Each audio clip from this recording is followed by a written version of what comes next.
ओम शांति।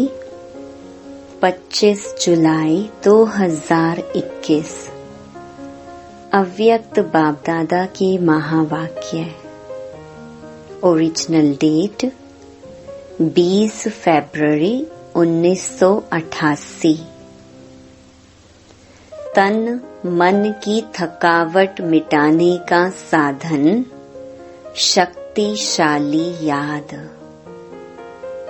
आज परदेशी बाप अपने अनादि देशवासी और आदि देशवासी सेवा अर्थ सभी विदेशी ऐसे बच्चों से मिलने के लिए आए हैं। बाप दादा जानते हैं कि यही मेरे सिकी लधे लाडले बच्चे हैं।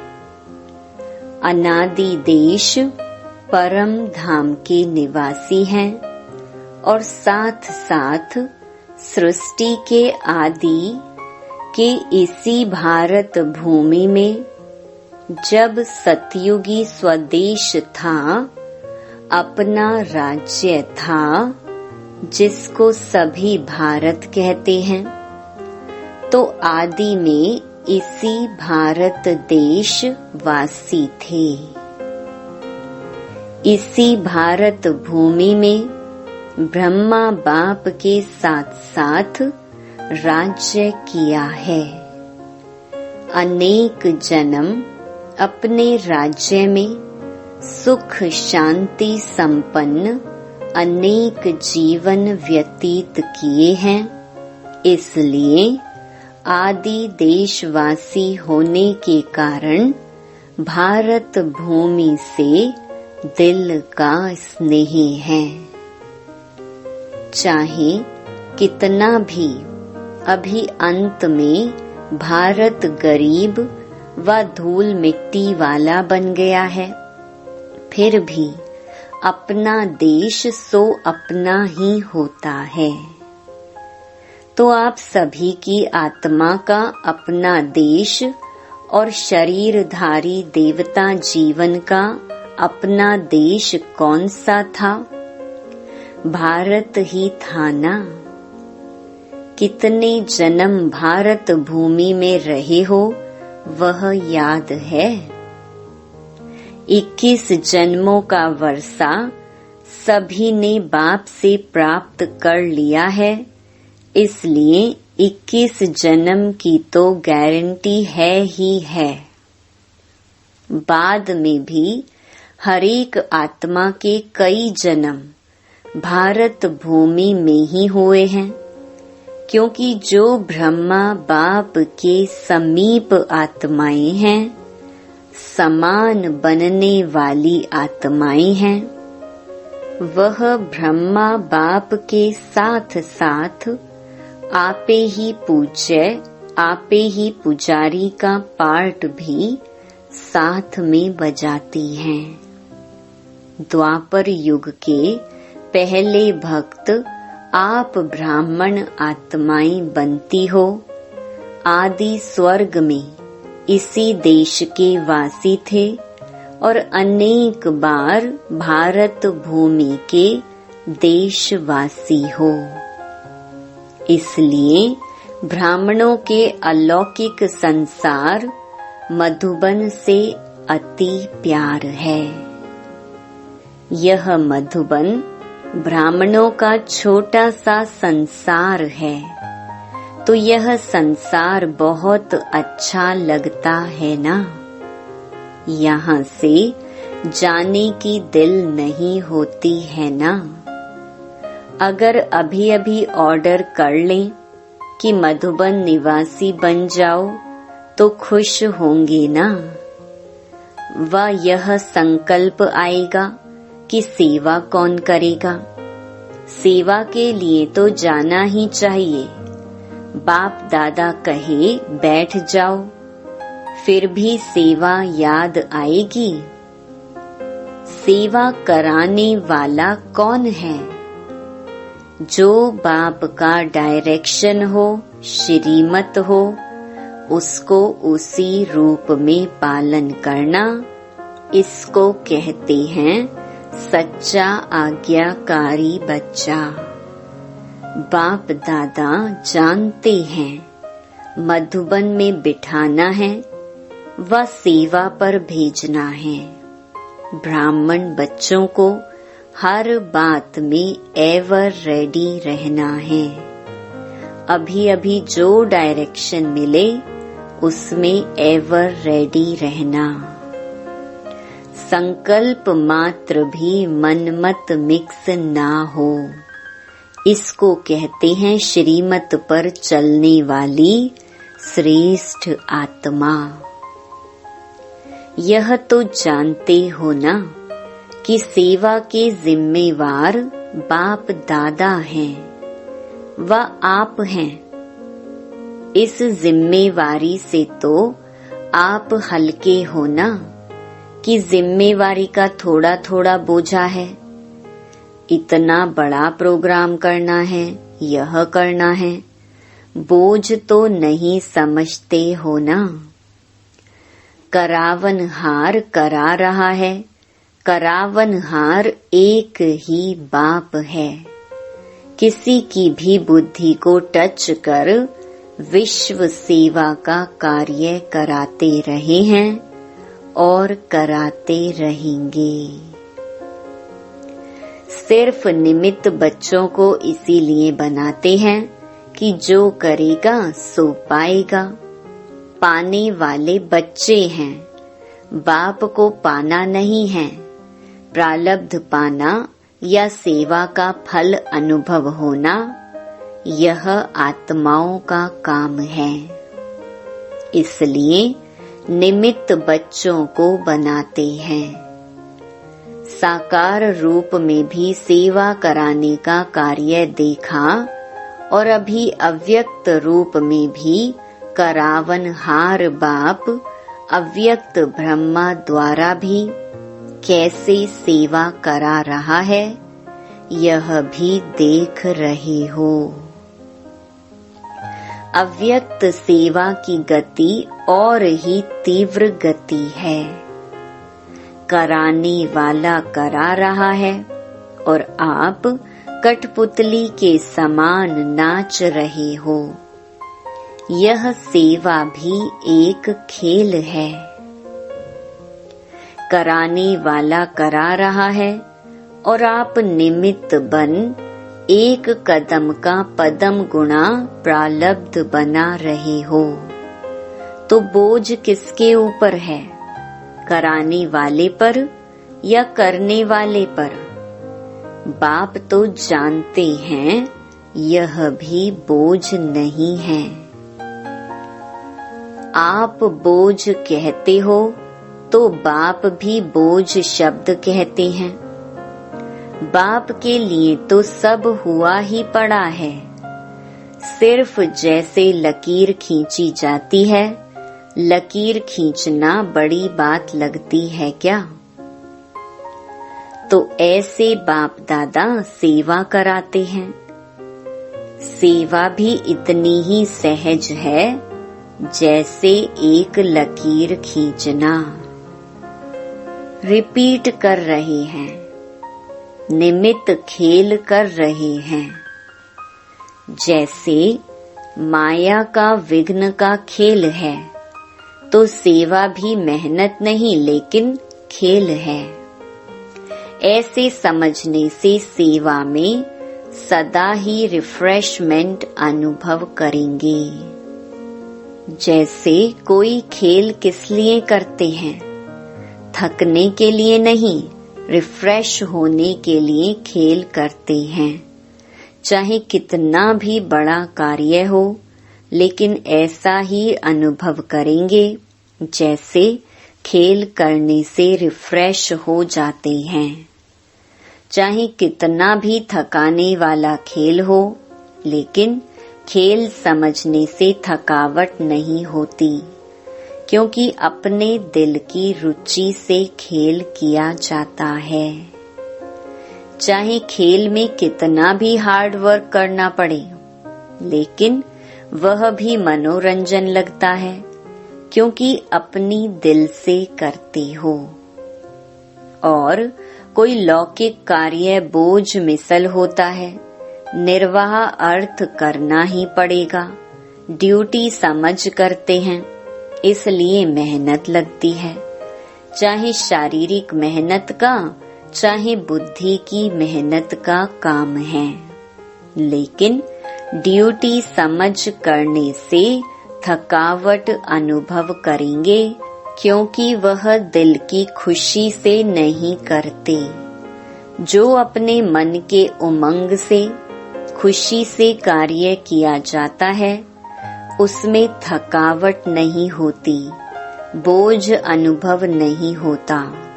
कहां-कहां बच्चों के ऊपर सेवा के हिसाब से ज्यादा कार्य भी आ जाता है, इसलिए भी कभी-कभी थकावट फील अनुभव होती है। बाप दादा देखते हैं कि कई बच्चे अथक बन सेवा करने के उमंग उत्साह में भी रहते हैं, फिर भी हिम्मत रख आगे बढ़ रहे हैं। यह देख बाप दादा हर्षित भी होते हैं। फिर भी सदा बुद्धि को हल्का जरूर रखो। बाप दादा बच्चों के सब प्लान प्रोग्राम वतन में बैठे भी देखते रहते हैं। हरेक बच्चे की याद और सेवा का रिकॉर्ड बाप दादा के पास हर समय का रहता है। जैसे आपकी दुनिया में रिकॉर्ड रखने के कई साधन हैं, बाप के पास साइंस के साधनों से भी रिफाइन साधन हैं, स्वतः ही कार्य करते रहते।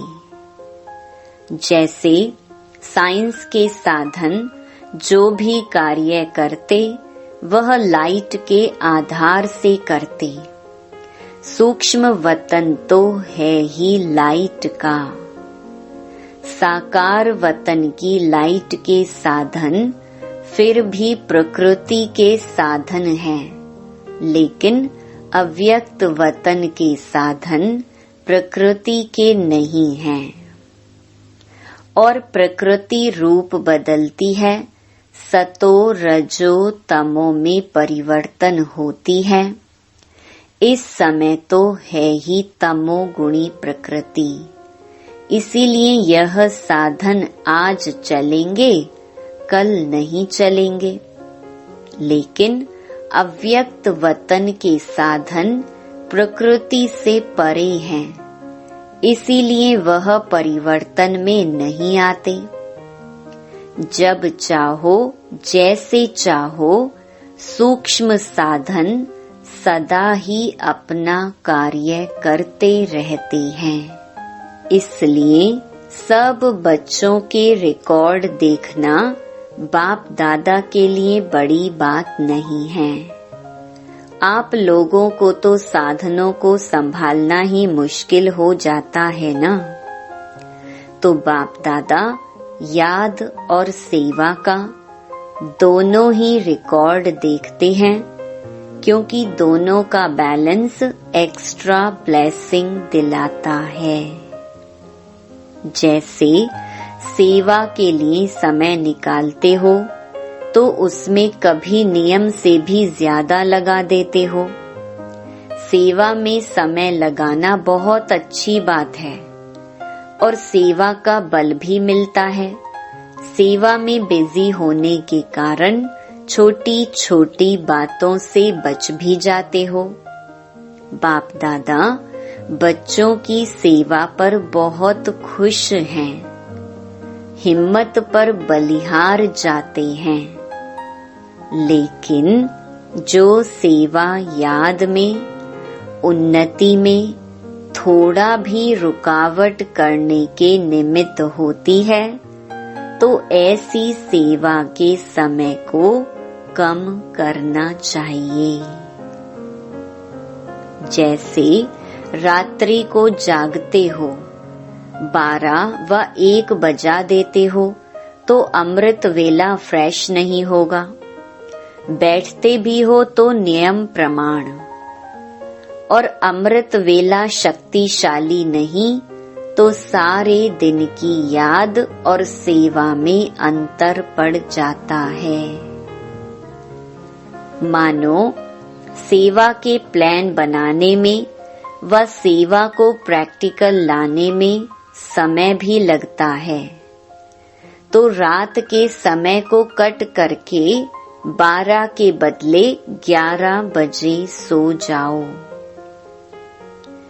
वही 1 घंटा जो कम किया और शरीर को रेस्ट दी तो अमृत वेला अच्छा रहेगा, बुद्धि भी फ्रेश रहेगी। नहीं तो दिल खाती है कि सेवा तो कर रहे हैं, लेकिन याद का चार्ट जितना होना चाहिए उतना नहीं है। जो संकल्प दिल में व मन में बार बार आता है कि यह ऐसा होना चाहिए लेकिन हो नहीं रहा है, तो उस संकल्प के कारण बुद्धि भी फ्रेश नहीं होती। और बुद्धि अगर फ्रेश है तो फ्रेश बुद्धि से 2-3 घंटे का काम 1 घंटे में पूरा कर सकते हो। थकी हुई बुद्धि में टाइम ज्यादा लग जाता है, यह अनुभव है ना। और जितनी फ्रेश बुद्धि रहती, शरीर के हिसाब से भी फ्रेश और आत्मिक उन्नति के रूप में भी फ्रेश, डबल फ्रेशनेस, ताजगी रहती, तो 1 घंटे का कार्य आधा घंटे में कर लेंगे। इसलिए सदैव अपनी दिनचर्या में फ्रेश बुद्धि रहने का अटेंशन रखो। ज्यादा सोने की भी आदत ना हो, लेकिन जो आवश्यक समय शरीर के हिसाब से चाहिए उसका अटेंशन रखो। कभी कभी कोई सेवा का चांस होता है, मास 2 मास में 2-4 बार देरी हो गई, वह दूसरी बात है। लेकिन अगर नियमित रूप से शरीर थका हुआ होगा तो याद में फर्क पड़ेगा। जैसे सेवा का प्रोग्राम बनाते हो, 4 घंटे का समय निकालना है तो निकाल लेते हो, ऐसे याद का भी समय निश्चित निकालना ही है। इसको भी आवश्यक समझ इस विधि से अपना प्रोग्राम बनाओ। सुस्ती नहीं हो, लेकिन शरीर को रेस्ट देना है। इस विधि से चलो, क्योंकि दिन प्रतिदिन सेवा का तो और ही तीव्र गति से आगे बढ़ने का समय आता जा रहा है। आप समझते हो, अच्छा यह 1 वर्ष का कार्य पूरा हो जाएगा, फिर रेस्ट कर लेंगे, ठीक कर लेंगे, याद को फिर ज्यादा बढ़ा लेंगे। लेकिन सेवा के कार्य तो दिन प्रतिदिन नए से नए और बड़े से बड़े होने हैं, इसीलिए सदा बैलेंस रखो। अमृत वेले फ्रेश हो, फिर वही काम सारे दिन में समय प्रमाण करो तो बाप की ब्लेसिंग भी एक्स्ट्रा मिलेगी और बुद्धि भी फ्रेश होने के कारण बहुत जल्दी और सफलता पूर्वक कार्य कर सकेंगी। समझा? बाप दादा देख रहे हैं, बच्चों में उमंग बहुत है, इसीलिए शरीर का भी नहीं सोचते। उमंग उत्साह से आगे बढ़ रहे हैं। आगे बढ़ाना बाप दादा को अच्छा लगता है, फिर भी बैलेंस अवश्य चाहिए। भल करते रहते हो, चलते रहते हो, लेकिन कभी कभी जैसे बहुत काम होता है तो बहुत काम में एक तो बुद्धि की थकावट होने के कारण जितना चाहते उतना नहीं कर पाते, और दूसरा बहुत काम होने के कारण थोड़ा सा भी किसी द्वारा थोड़ी हलचल होगी तो थकावट के कारण चिड़चिड़ापन हो जाता, उससे खुशी कम हो जाती है। वैसे अंदर ठीक रहते हो, सेवा का बल भी मिल रहा है, खुशी भी मिल रही है, फिर भी शरीर तो पुराना है ना, इसलिए टू मच में नहीं जाओ, बैलेंस रखो। याद के चार्ट पर थकावट का असर नहीं होना चाहिए। जितना सेवा में बिजी रहते हो, भल कितना भी बिजी रहो, लेकिन थकावट मिटाने का विशेष साधन हर घंटे व 2 घंटे में 1 मिनट भी शक्तिशाली याद का अवश्य निकालो। जैसे कोई शरीर में कमजोर होता है तो शरीर को शक्ति देने के लिए डॉक्टर्स 2-2 घंटे बाद ताकत की दवाई पीने लिए देते हैं। टाइम निकाल दवाई पीनी पड़ती है ना, तो बीच बीच में 1 मिनट भी अगर शक्तिशाली याद का निकालो तो उसमें ABC सब विटामिन्स आ जाएंगे।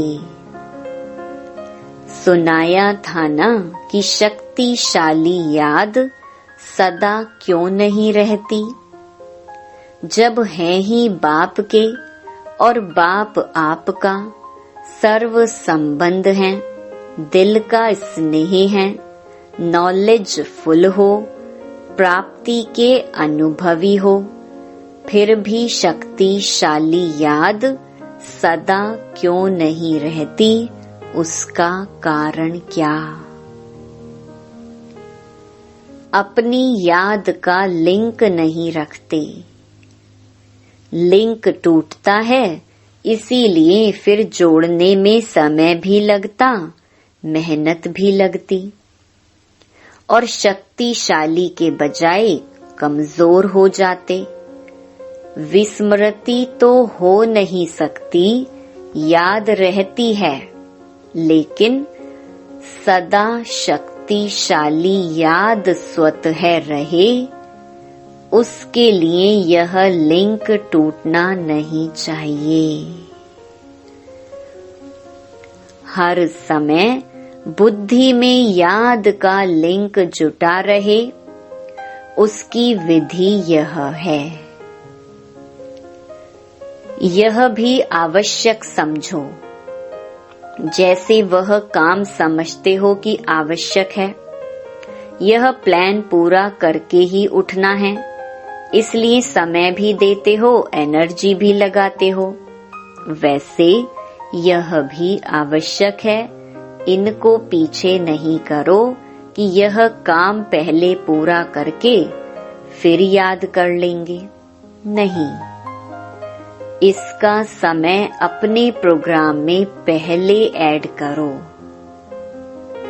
जैसे सेवा के प्लान के लिए 2 घंटे का टाइम फिक्स करते हो, चाहे मीटिंग करते हो, चाहे प्रैक्टिकल करते हो, तो 2 घंटे के साथ साथ यह भी बीच बीच में करना ही है।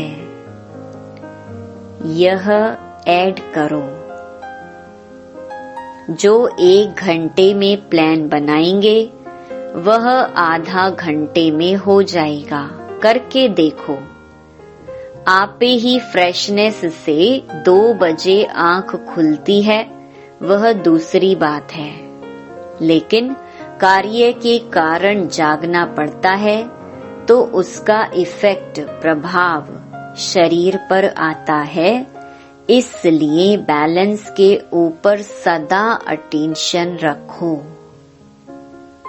बाप दादा तो बच्चों को इतना बिजी देख यही सोचते कि इन्हों के माथे की मालिश होनी चाहिए, लेकिन समय निकालेंगे तो वतन में बाप दादा मालिश भी कर देंगे, वह भी अलौकिक होगी।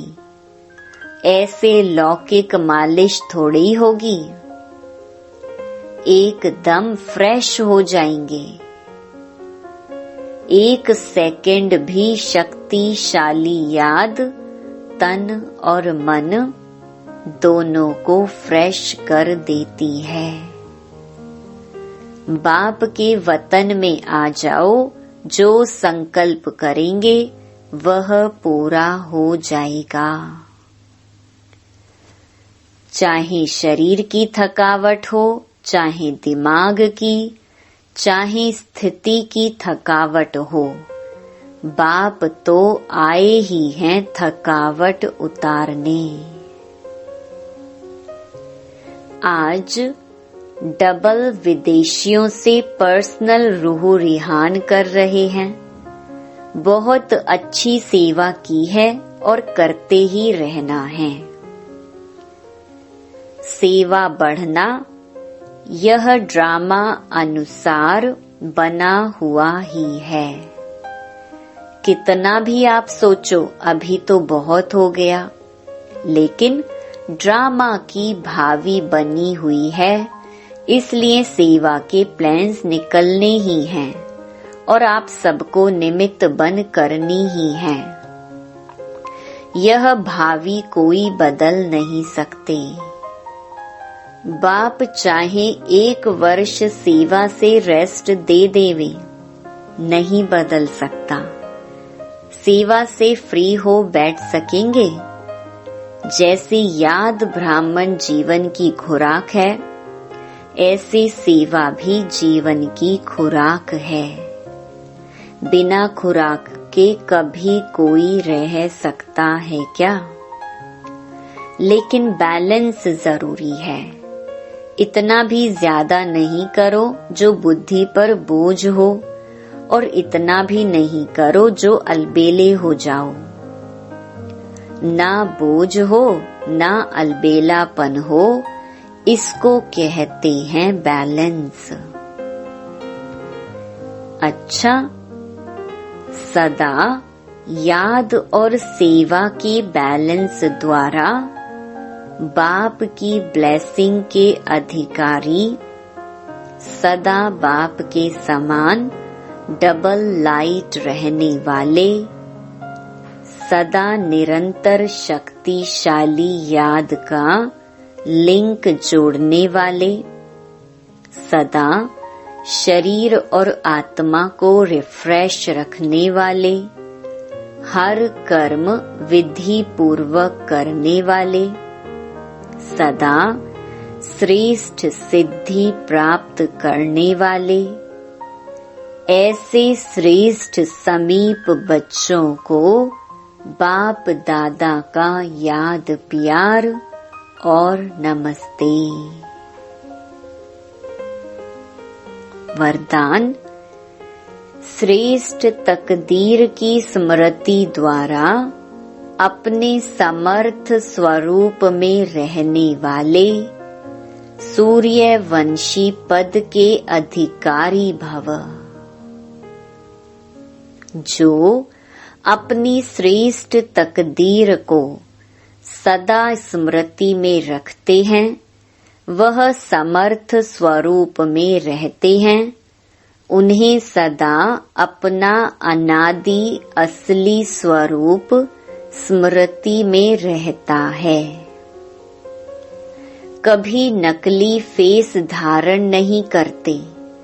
कई बार माया नकली गुण और कर्तव्य का स्वरूप बना देती है। किसको क्रोधी, किसको लोभी, किसको दुखी, किसको अशांत बना देती है। लेकिन असली स्वरूप इन सब बातों से परे है। जो बच्चे अपने असली स्वरूप में स्थित रहते हैं, वह सूर्यवंशी पद के अधिकारी बन जाते हैं। स्लोगन: सर्व पर रहम करने वाले बनो तो अहम और वहम समाप्त हो जाएगा। ओम शांति।